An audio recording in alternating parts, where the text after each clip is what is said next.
Did you know that the people you are intimate with can have spiritual ties to you? Can you imagine how high your partner's body count can be? Makoto is living the life, dates about 10 men before she hits 28, goes to parties, goes drinking, even starts an OF account. I mean, she's making money, she's having the time of her life. In her mind, she always thought, she never needed a man. Things were going great, she's feeling bold and confident and free and all sorts of things. But there comes a point in everybody's life where they decide that, youthful fun is over, let's be a little more serious. By the time she turned 28, she was like, I'm done with this lifestyle, I'm done with the clubbing, I'm done with the partying, I'm done with the men. I want to take myself more seriously. I want to slow down, I want to find a good man, I want to give my life to Christ. Just be more calm in general. Leave all of that helter-skelter past behind her and become more serious. So she starts going to church. She eventually met Bonganin. They met at church, they hit it off instantly, and they were really getting serious to the point of wanting to get married. But they decided that they'd discuss a little bit of body counts, past experiences, past relationships, just so that they make sure they're on the same page. Bongani admitted that he had never been with anyone. He's a virgin. And Makoto decided that she was only going to admit that she'd had 4 boyfriends in the past and had only been intimate with one of them. So it is on that statement and on those updates that they built their life together. They got married, they had a blissful marriage for the first 1, 2, 3 years. Everything was going fine.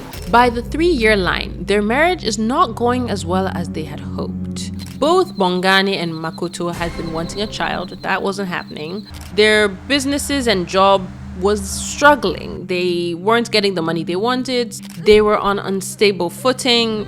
They and themselves were kind of arguing a little bit over a lot of ridiculous issues. Eventually, Makoto reached out to her mother and said that, things have not been going well. We're struggling. We want kids. And her mother said, you guys should focus on your relationship, talk to each other and see how it goes. Another year passes. And during this year, Makoto does fall pregnant, but she loses the child. And that happened several times within that 1 year. At this point, both of them were completely devastated because now nothing seems to be working. It is putting a strain on their relationship and marriage, and they can't find a way out. Again, Makoto reaches out to her mother and says, look, Ma, it's been horrendous. We are struggling. What else can you advise us to do? And Makoto's mother says, okay, you know what? Go to church. There is a pastor.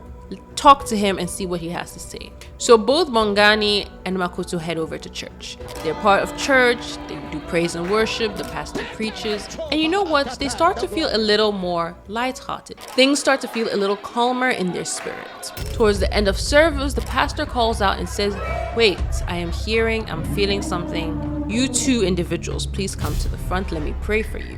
Bongani and Makoto step forward, they come to the front. The pastor prays over them. They also start praying. The pastor says, you guys have an issue. There's a reason why you guys came here today. He continues, in this marriage, there's a 3rd person sitting in between the 2 of you, hindering your progress individually and together. You must find out who this 3rd person is. This 3rd person is somebody one of you has slept with. And this 3rd person has created a soul tie marriage with one of you. It is hindering your real marriage. It is hindering your progress. You must find this person, identify them, and have them release you from this imprisonment that they've put upon you. Hold up. Wait. Subscribe to our YouTube channel. Now let's go back to the show. Now, he then lets them go. By the time Makoto and Bongani reach their house, they're confused, perplexed. So they sit down and discuss it. They're like, wow, pastor has called us. He prayed for us. What he had to say was a little odd. Bongani says, well, me, as you see me, when you married me, I was a virgin. We all know that you had one previous partner. So could he be the one? So they discuss it a little bit and they start praying about it. And the following week, they go to church, have a private meeting with the pastor and tell him, oh, pastor, this is who we've identified. Please guide us into knowing whether this is the right person and this is who we should contact. The pastor said, this is not the person. There is somebody else. At this point, Bongani is looking at Makoto. Makoto too is looking at Bongani, saying, what's going on? The pastor said, there's another person. This person, he's an owner of a club. So you people should go and find him. The couple take that information back home with them and it becomes a fight. Because who is this owner of a club? Who is this person? They start throwing arguments and accusations back and forth because explain yourself. Bongani says, look, Makoto, you can search my life from beginning to end. There is nobody in my past, and most definitely not a club owner. So explain yourself. By this time, the argument had gotten so heated that Makoto could do nothing but break down. She broke down crying, begging and pleading, asking for forgiveness.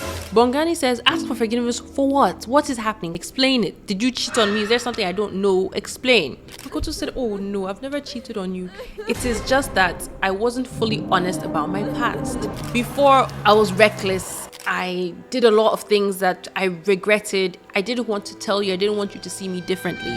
In my past, I've had more than 4 boyfriends. I've spoken to a lot of men, have been intimate with a lot of men. I also even had an OF account, but I stopped it. I closed it. I deleted all that I could delete. I didn't want this to carry into our marriage, but there might be some truth in what the pastor has said. Bongani says, what? Who is this person?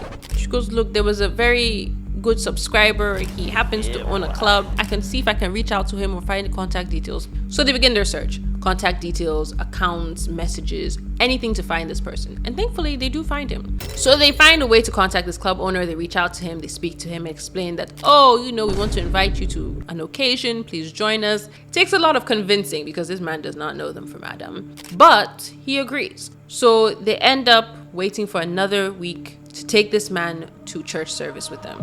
Now, this man follows Bongani and Makoto to church service, and he sees the church service. He's like, what's going on? Why have you brought me here? They said, oh, don't worry. We'll discuss this after the church service. Just sit with us. They sit through church service, and suddenly the pastor looks up and says, yes, the 3 of you that I've been waiting for, please come to the front. So again, they are dragged to the front. The whole congregation begins to pray. The pastor begins to pray. They start speaking in tongues. And the pastor says, I am delivering you from this spiritual marriage. I'm delivering you from this spiritual bondage to each other. Go now, be free and sin no more. By the end of the church service, the guy is feeling a little awkward. He's like, look, y'all must be done. Let me go about my business. Bongani and Makoto feel relieved. They feel like a weight has been lifted off their chest. They feel so much more at peace. So they go home. And you know what?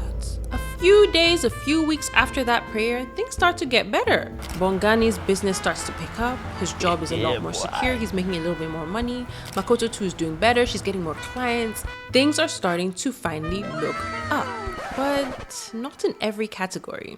One evening, Bongani sits Makoto down and says, look, we are doing better. This soul tie situation is finally over. We can finally start our lives. And Makoto is excited. She's like, oh my gosh, thank God. Yes, this is great. And he says, but that's not it.